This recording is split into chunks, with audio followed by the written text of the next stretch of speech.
We're going to go ahead and go through a short video on the bonding review. You should have this form open. You can get it off of Canvas. I've included it there, and I've also included the answer key. Go ahead and try the problems first and then take a look at the answer key.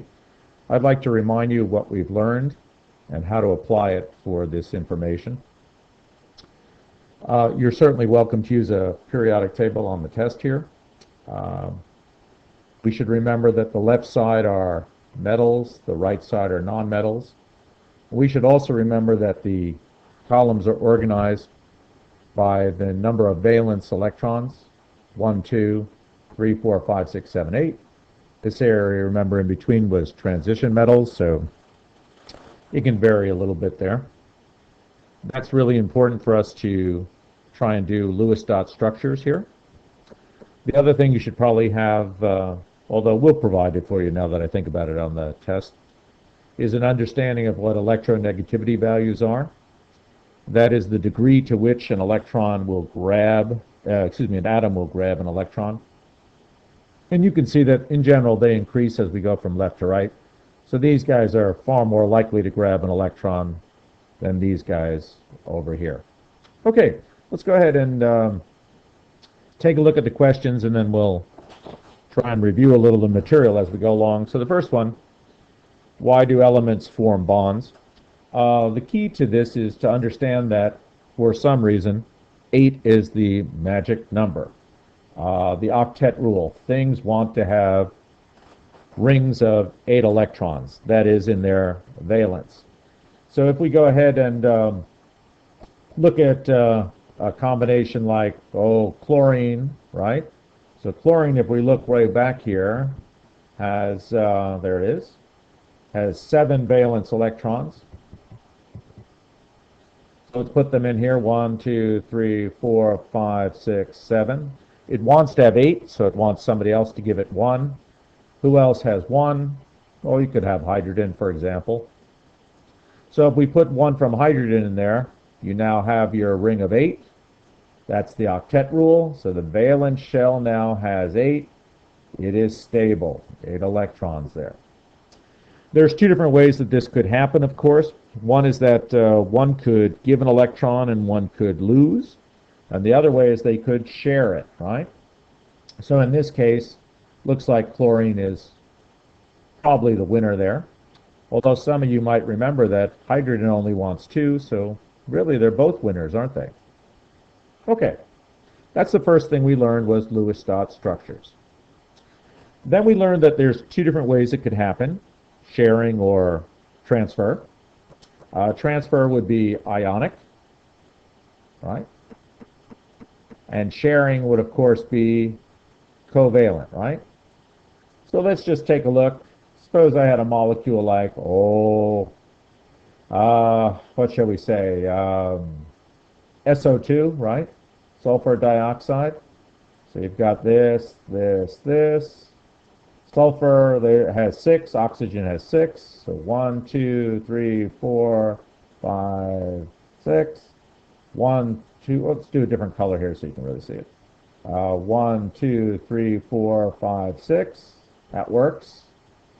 1, 2, 3, 4, 5, 6. That doesn't work, right?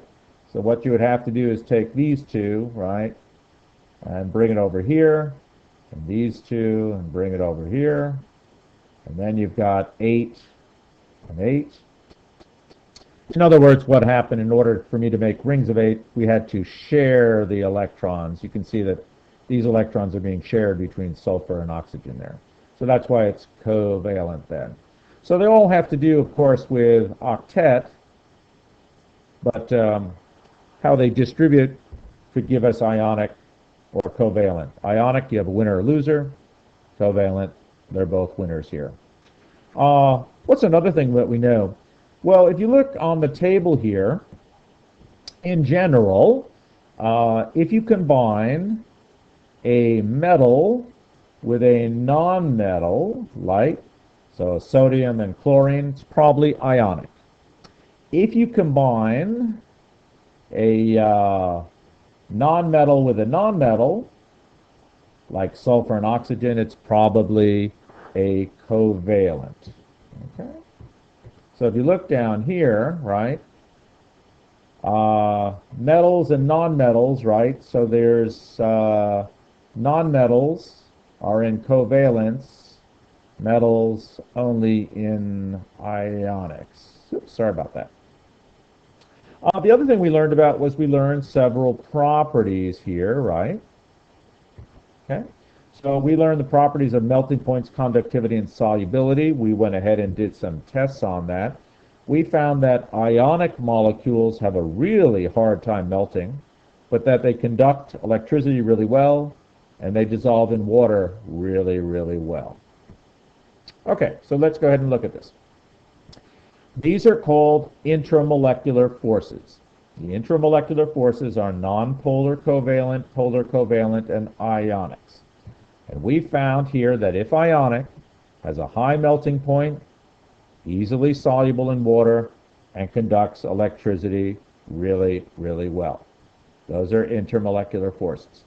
Okay, let's try number 3 here. So if we give a molecule, how can we figure out if it is ionic or covalent? Let's go ahead and try one together here. How about calcium oxide? So first of all, what's the difference between electronegativity? Let's look at calcium oxide. Calcium is 1, oxygen is 3.5. The difference is 2.5. But you can also see that this is a metal, this is a nonmetal, probably ionic. We subtract the two numbers and we get 2.5, right? Well, let's look here. Here's our table. If it is greater than 1.7, it's probably ionic. So 2.5 is greater than 1.7. 2.5, so it's probably ionic, right? Okay. How about this one down here? Hydrogen sulfide. Let's look at hydrogen sulfide. Hydrogen is way over here. Sulfur is way over here. What do we got? Sulfur. 2.5 minus 2.1, that's kind of funny. That's only 0.4. And 0.4 we said is a nonpolar, right? So now we know that this, if the difference is 0.4, it's nonpolar. Okay. So let's do the model here. Calcium and oxygen. How many valence electrons does oxygen have? Oxygen has 6. Calcium has 2. Ooh, 6 plus 2 makes 8, doesn't it? That might be pretty easy for me. So let's go ahead and put that one in there. So we got 1, 2, 3, 4, 5, 6, and we get 2 from this guy. There's your ring of 8. Winner. What do we remember about ionic molecules? They have high conductivity, high melting point, high solubility. So that would be our features there. Okay, let's try this one here. Can we go ahead and estimate now the intramolecular forces based on this table here? So you can see that these two guys are probably ionic, right? And these two guys are probably covalent, right? Excuse me, this one, no, that's ionic too, isn't it? Oh, let's change that. That was a tricky. There we go. Okay, so this guy here is the one we want to figure out. Sodium fluoride, is that an ionic molecule or a covalent? Let's take a look. So if we look way up here, sodium is over here, fluorine is over here. I'm going to guess that this guy is ionic, right? So that's ionic. So let's go back down here. We know that that one's now ionic. So if it's ionic, it probably has a high melting point, right? It probably has a high solubility and a high conductivity. This guy down here looks to me carbon, hydrogen, right? Probably covalent, so it probably has low insolubility and low conductivity. Hey, 5, 6, 7, we didn't go over a lot of detail in shapes of molecules. All I really want you to know is how to identify the bonds in here. So let's just take a look. Hydrogen bonds. How do we identify hydrogen bonds? Hydrogen bonds can only occur if, let's take a look here, if it's between hydrogen and oxygen, hydrogen, nitrogen, and hydrogen and fluorine, right? Do we see any of those here? Hydrogen and oxygen, right? So that is probably a hydrogen bond. Okay? Now, hydrogen bonds are intermolecular forces. Now let's go ahead and just talk about what the difference is between inter and intramolecular forces, right? So intramolecular forces were forces in between two atoms of the same molecule. Intermolecular forces are forces between two molecules. Now they're the same molecules, so between two water molecules. And what type of forces do we have for intermolecular forces? Hydrogen bondings, which can only occur between hydrogen, oxygen, nitrogen, and fluorine. These are very strong and permanent bonds. And then you have London dispersion forces, or sometimes called van der Waals forces. These are temporary, weak, and they have to do with the distribution of charge, and we'll find out in a moment. The forces depend on surface area and size. Okay, let's take a look at this again.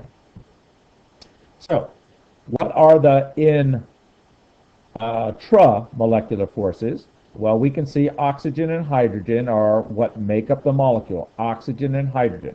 Would that be covalent, or would that be ionic? Well, if you look at the electronegativity tables, these are covalent forces. So those are the intramolecular forces. The inter, between one water molecule and another water molecule, are hydrogen bonds there, hydrogen bonds.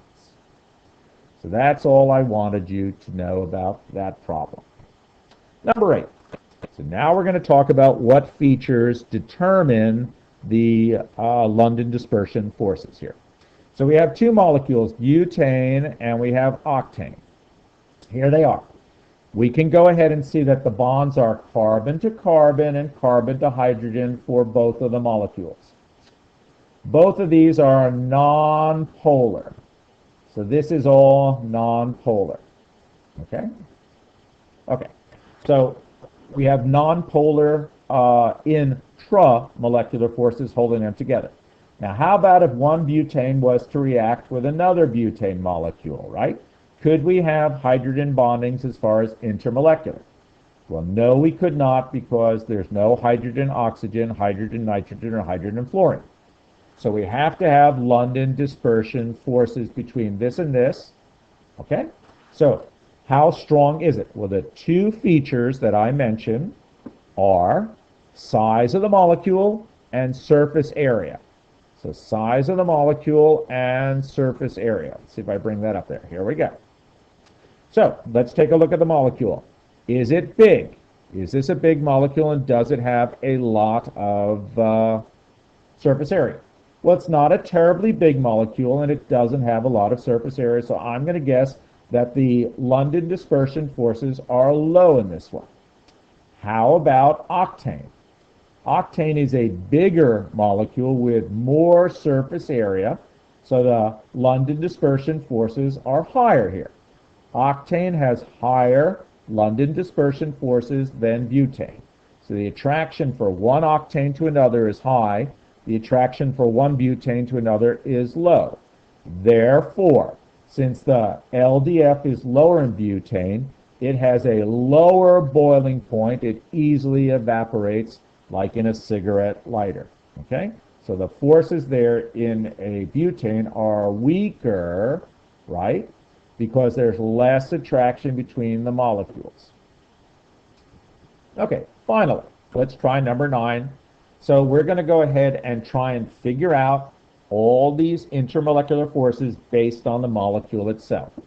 Let's go ahead and try methanol. Okay? So are these bonds polar or nonpolar? What are the bonds we have? We have C to H, we have C to O, and we have O to H. Okay?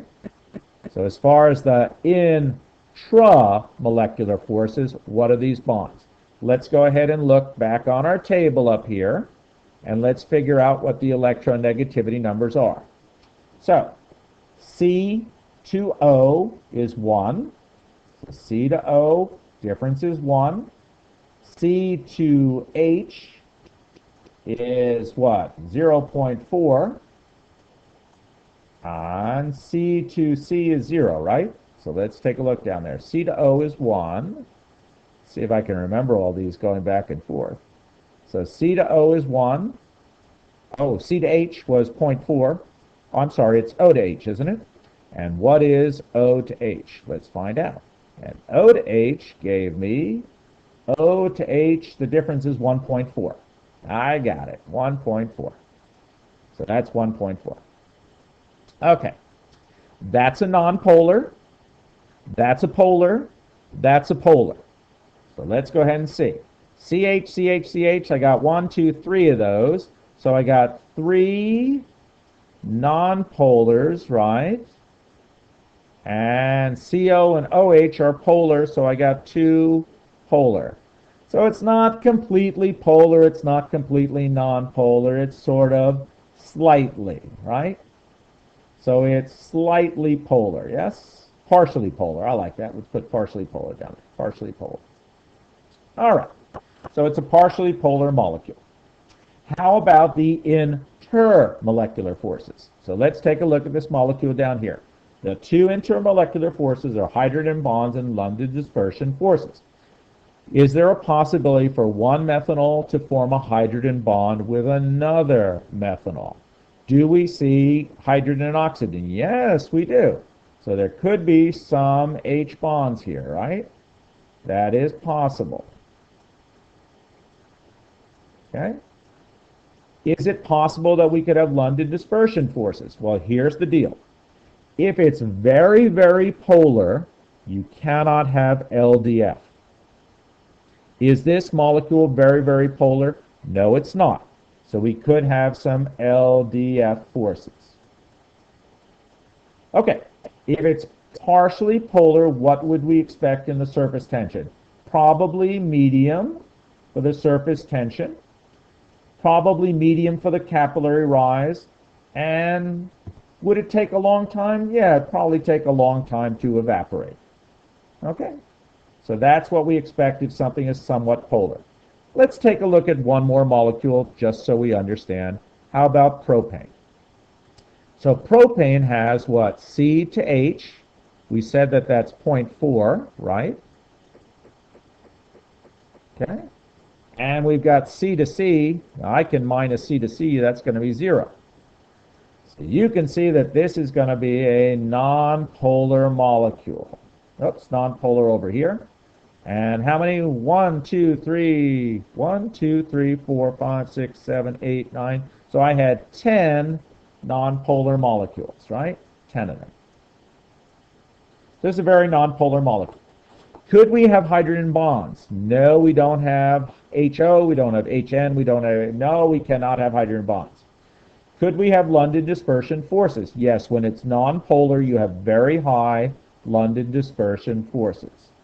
So the higher the nonpolarity, the more you have LDF. Okay, so the molecule is very nonpolar. Would it have great surface tension? No, it would not. Would it rise easily in a capillary? No, it would not. Would it take a long time to evaporate? No, it would not, right? Would the density be high? No, the density, because the molecules are not sticking together really well. So that's how you go ahead and fill out this homework sheet. Again, I put the answer key there. You can check it out. Give it a try first before you go ahead and do this one here.